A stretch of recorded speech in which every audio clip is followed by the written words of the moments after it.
अस्सलामु अलैकुम वरहमतुल्लाहि वबरकातुहू। मोहतरम नाज़रीन इकराम, उम्मीद है कि आप लोग खैर आफियत से होंगे।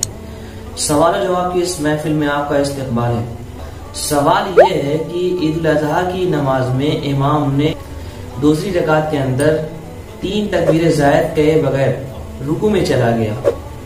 हालांकि इमाम को दूसरी रकात के अंदर सूरह फातिहा पढ़ने के बाद इसी तरीके से सूरह पढ़ने के बाद 4 तकबीरें कहनी है, जिसमें 3 तकबीरों में तो दोनों हाथ कानों तक ले जाएगा, उसके बाद छोड़ देगा, चौथी तकबीर में रुकू में चला जाएगा।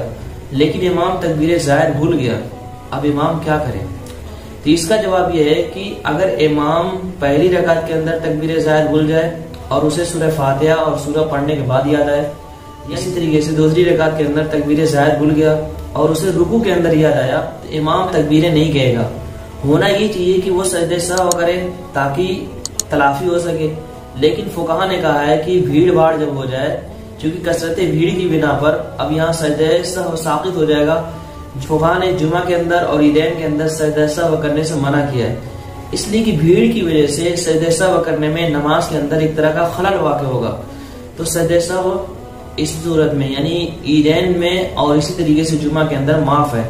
एक दूसरा मसला इसी से मिलता जुलता ये है कि अगर मुक्तदी तकबीर ज़ायद कहना भूल जाए तो उसको शरीयत कहती है कि रुकू में जाने से पहले तकबीरें कह दे। लेकिन उसको डर है कि अगर मैं रुकू के अंदर जाता हूँ तो इमाम रुकू से उठ जाएगा, तो ऐसी सूरत में फिर ये तकबीरात ज़ायद रुकू के अंदर कहेगा और रुकू की तस्बीह नहीं पढ़ेगा।